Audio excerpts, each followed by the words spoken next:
तो चलिए देखिए, अब हम स्टार्ट करेंगे। प्रीवियस ईयर क्वेश्चन पेपर है, सभी परीक्षाओं के हमने उठाया है। 2 से 3 क्वेश्चन प्रत्येक परीक्षा में से subsidy Uttar Pradesh police, railway के सभी एग्जाम में से महत्वपूर्ण है। ऐसे प्रश्न पूछे जाते हैं। स्टैटिक जीके से संबंधित हिस्ट्री से है। इसमें प्राचीन, मध्य, आधुनिक, ये तीनों इतिहास शामिल होंगे। 30 से 40 क्वेश्चन होंगे। इसमें ज़्यादा समय नहीं लगेगा, एक 10 से 15 मिनट का वीडियो होगा, आप लोग प्रैक्टिस कर सकते हैं। तो चलिए स्टार्ट करते। देखिए, निम्न में से किस शासक ने मयूर सिंहासन का निर्माण करवाया था? तो ये आंसर नंबर बी हो जाएगा, शाहजहाँ। एक सद्र सुदूर नामक अधिकारी किससे संबंधित है? तो आंसर नंबर सी हो जाएगा इसका, धार्मिक मामलों से। किस मराठा राज्य में सबसे अंत में अंग्रेजों की सहायक संधि स्वीकार की थी? किस मराठा राज्य में? तो देखिए आंसर नंबर सी जो होलकर है, ये मराठा राज्य का ही था। इसने अंग्रेजों ने बोला वो स्वीकार कर लिया था। किस पेशवा के काल में मराठा शक्ति अपनी चरम सीमा पर पहुंची है? तो आंसर नंबर डी हो जाएगा, बालाजी द्वितीय। निम्न में से किस शासक ने रुपया एवं दाम चलाया था? तो आंसर नंबर ए हो जाएगा, शेरशाह। शेरशाह सूरी जो था, जिसने हुमायूं को हराया था चौसा के युद्ध में, ये बिहार का रहने वाला था, तो इसी ने चलाया था रुपया एवं दाम नामक। निम्न में से किस मुगल शासक संस्कार में मेवाड़ को मुगल साम्राज्य में मिला लिया था? तो देखिए, जहांगीर जो थे, इनके शासनकाल में मेवाड़ को मुगल साम्राज्य में मिला लिया गया था, क्योंकि अकबर से तो युद्ध ही होता रहा। अब अकबर की मरने के बाद ये जहांगीर उसका पुत्र बना शासक, तो इसी ने मेवाड़ को मिला लिया अपने में। पानीपत का द्वितीय युद्ध किसके मध्य हुआ था? तो ये जो हो जाएगा, पानीपत का प्रथम युद्ध, द्वितीय, तृतीय, तीनों युद्ध जो पूछे जाते हैं, तो आंसर नंबर बी हो जाएगा इसका, अकबर एवं हेमू।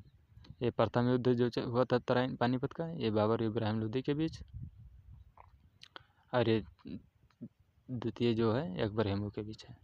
कि पंचतंत्र का फारसी भाषा में अनुवाद यारे दानिश नाम से किसने किया था? तो आंसर नंबर बी हो जाएगा, मौलाना हुसैन फैजी। कि मुगल शासन में बख्शी होता था? तो आंसर नंबर बी हो जाएगा, वेतन भुगतानकर्ता एवं गुप्तचर विभाग का। एक गुप्तकालीन बौद्ध शिक्षा का महान केंद्र कौन सा था? तो आंसर नंबर सी हो जाएगा, नालंदा। मेहरौली स्थल लौह स्तंभ का निर्माण किस शताब्दी में हुआ था? तो ये जो मेहरौली स्थल लौह स्तंभ है, इसका निर्माण आंसर नंबर सी हो जाएगा, 4th शताब्दी में हुआ था। तो सूर्य सिद्धांत नामक ग्रंथ की रचना किसने की थी? तो आंसर नंबर सी हो जाएगा, आर्यभट्ट। इनमें से कौन सी एक स्थापत्य कला गुप्त काल में निर्मित नहीं है? तो आंसर नंबर सी हो जाएगा, खजुराहो का मंदिर। गुप्त काल के किस अभिलेख में सती प्रथा का उल्लेख मिलता है? तो आंसर नंबर डी हो जाएगा इसका, आयरन अभिलेख। ये साहित्यिक स्रोत होते हैं, आयरन अभिलेख, ये सब साहित्यिक स्रोत में शामिल होते हैं। गुप्त काल में बहुत, ये देखिए,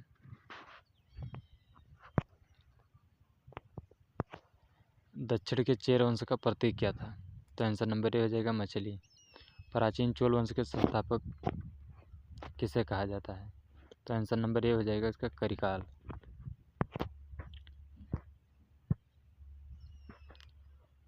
किस पांड्य शासक ने रोमन सम्राट अगस्टस के दरबार में अपना दूत भेजा था? तो आंसर नंबर बी हो जाएगा, नंटू जुलियन। कि पांड्य राजवंश की राजधानी कहाँ थी? तो आंसर नंबर सी हो जाएगा, मदुरै। इनमें से किस एक स्थान पर तीनों संगम साहित्य सभाएं आयोजित की गई थी? तो आंसर नंबर सी हो जाएगा, मदुरै एवं कपाटपुरम। गुप्तकालीन बौद्ध शिक्षा का महान केंद्र कौन सा था? तो आंसर नंबर सी हो जाएगा, नालंदा। मेहरौली स्थल लौह स्तंभ का निर्माण किस शताब्दी में हुआ था? तो आंसर नंबर सी हो जाएगा, 4th शताब्दी। सूर्य सिद्धांत नामक ग्रंथ की रचना किसने की थी? आंसर नंबर सी हो जाएगा, आर्यभट्ट। निम्न में से कौन सी एक स्थापत्य कला गुप्त काल में निर्मित नहीं है? मतलब ये कौन सी इसमें स्थापत्य कला है जो गुप्त काल से संबंधित नहीं है?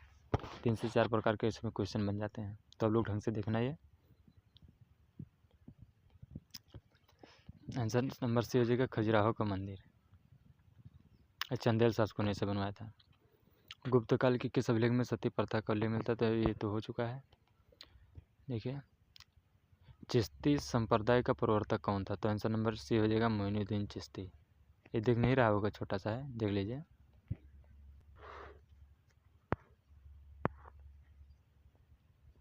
ठीक है। रैदास सेन और कबीर किसके अनुयायी थे? तो आंसर नंबर डी हो जाएगा, रामानंद। विशिष्ट द्वैतवाद नामक दर्शन का प्रतिपादन किसने किया था? आंसर नंबर सी हो जाएगा रामानुजाचार्य। द्वैतवाद नामक दर्शन का प्रतिपादन किसने किया था? आंसर नंबर सी हो जाएगा इसका माध्वाचार्य। विजयनगर साम्राज्य का प्रथम राजवंश क्या था? तो आंसर नंबर बी हो जाएगा संगम वंश। विजयनगर साम्राज्य में नायक थे? तो आंसर नंबर ए हो जाएगा सामंत प्रमुख। विजयनगर साम्राज्य का सबसे बड़ा प्रशासनिक खंड था? तो आंसर नंबर सी हो जाएगा मंडलम। विजयनगर साम्राज्य के सिक्कों पर शासकों के नाम किस लिपि में मिलते हैं? तो आंसर नंबर सी हो जाएगा नागरी।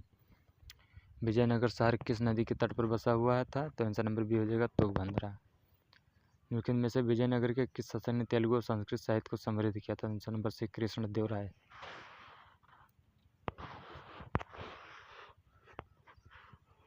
निम्नलिखित में से कौन सा एक अष्टभुजीय मकबरा है? तो आंसर नंबर ए हो जाएगा सिकंदर लोदी का मकबरा। अमीर खुसरो निम्नलिखित में से किसके शासनकाल से संबंधित है? तो आंसर नंबर ए हो जाएगा अलाउद्दीन खिलजी। किस वंश के शासकों ने सबसे अधिक समय तक शासन किया? तो आंसर नंबर बी हो जाएगा तुगलक वंश। अलाउद्दीन खिलजी ने किस हिंदू शासक को राय की बात दी? तो आंसर नंबर ए हो जाएगा रामचंद्र देव।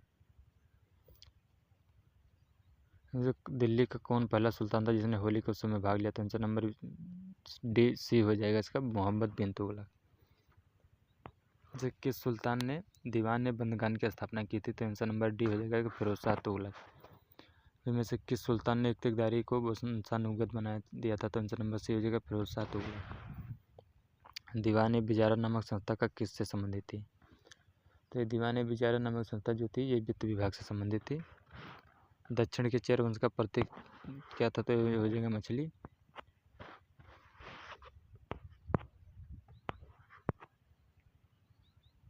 किस यूरोपीय कंपनी का आगमन भारत सबसे पहले हुआ था? तो आंसर नंबर डी हो जाएगा पुर्तगाली।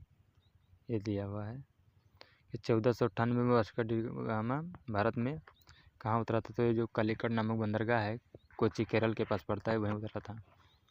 कि पुर्तगालियों ने 1503 ईस्वी में भारत के किस स्थान पर अपनी प्रथम व्यापारिक कोठी स्थापित की? आंसर नंबर बी हो जाएगा कोचीन। भारत में पुर्तगाली साम्राज्य का वास्तविक संस्थापक किसे माना? तो आंसर नंबर बी हो जाएगा अल्बुकर्क।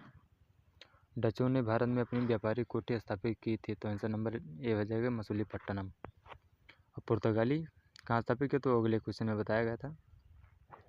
जब मुगल सम्राट जहांगीर ने निम्न में से किसे इंग्लिश खान की उपाधि दी थी? तो आंसर नंबर सी हो जाएगा विलियम हॉकिंस को। भारत में सबसे पहले आने वाले और सबसे बाद में जाने वाले थे? तो आंसर नंबर ए हो जाएगा पुर्तगाली। पुर्तगालियों ने 1503 ईस्वी में भारत के किस स्थान पर अपनी प्रथम व्यापारिक कोठी स्थापित की थी? तो आंसर नंबर बी हो जाएगा कोचीन। भारत में पुर्तगाली साम्राज्य का वास्तविक संस्थापक किसे माना जाता है? तो आंसर नंबर बी हो जाएगा अल्बुकर्क। डचों ने भारत में अपनी व्यापारिक कोठी कहाँ स्थापित की? मछलीपट्टनम। कि मुगल सम्राट जहांगीर ने इनमें से किस इंग्लिश खान की तय हो गया? बीजापुर के सुल्तान से गोवा छीनने वाला प्रथम यूरोपीय था? तो आंसर नंबर ये हो जाएगा अल्बुकर्क।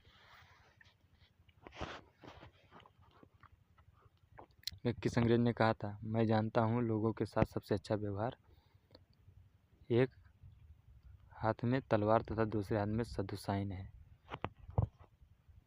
ये देख लीजिए पूरा। तो आंसर नंबर सी हो जाएगा